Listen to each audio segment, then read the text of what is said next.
Paul, we're here to talk about your latest film, Blood, in which you star as one of two policeman brothers who kill a murder suspect and then have to investigate their own crime. And your brother's played by Stephen Graham. I wondered if you could talk a bit about developing that very important on-screen brotherly bond. Yes, I can. Well,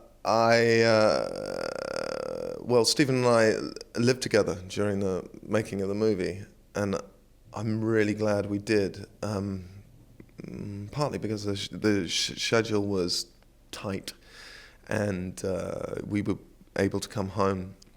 I was able to cook for him because he's unable to cook anything except toast, and then we would work, and I think that so there was that benefit, and also we really got to know each other, and I thought that was really beneficial, and Stephen and I couldn't look more opposite, you know. So, and yet, when you see the movie, I think you really do sense a brotherly relationship, and I'm proud of that. And your father in the film is played by Brian Cox. How did you develop the relationship with him as well on screen? Well, you know, he's also well, when the film opens, he's sick and he has Alzheimer's and is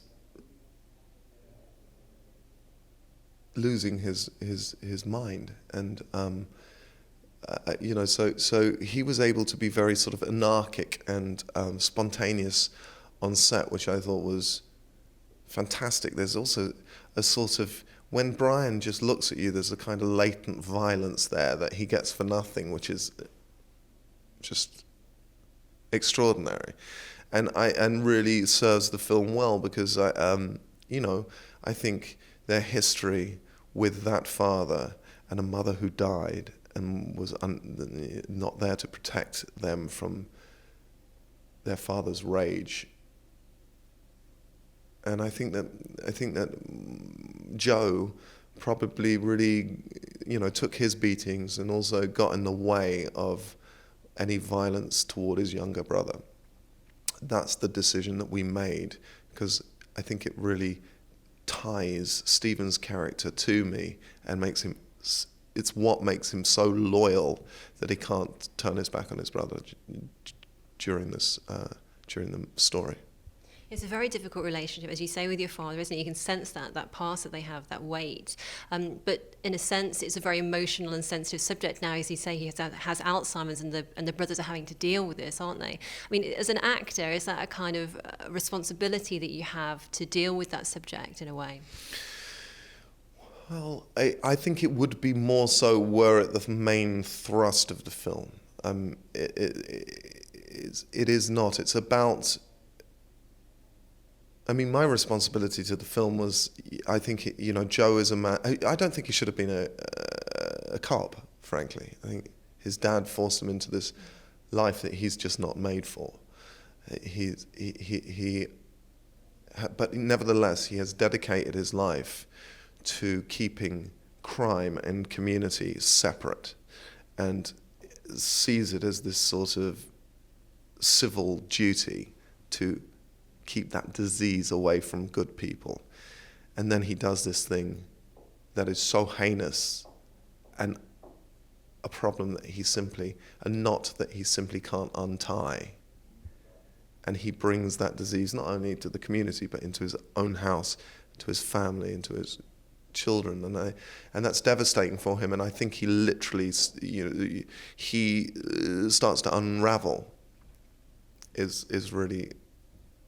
For me, is what the film is about, rather than it being about the police procedural of it. You know, you're not actually, when the camera, the lens isn't focused on the procedure that they're going through to solve the crime. It's actually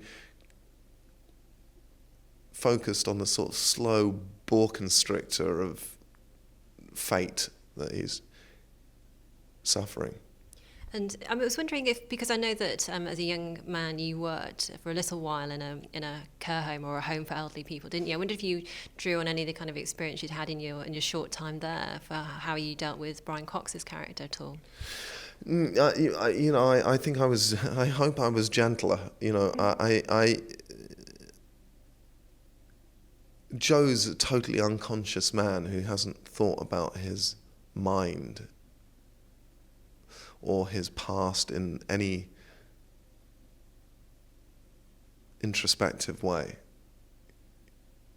So he knows nothing about himself, and I don't think he sort of questions his relationship with his father particularly in that way. It's just what it was, and you get on with it, and consequently, I think that's also why things unravel for him, because he's never sort of looked at himself. But he has a very the complicated feelings that he has for his father make it impossible for him to really be his father's carer, and Stephen takes that responsibility.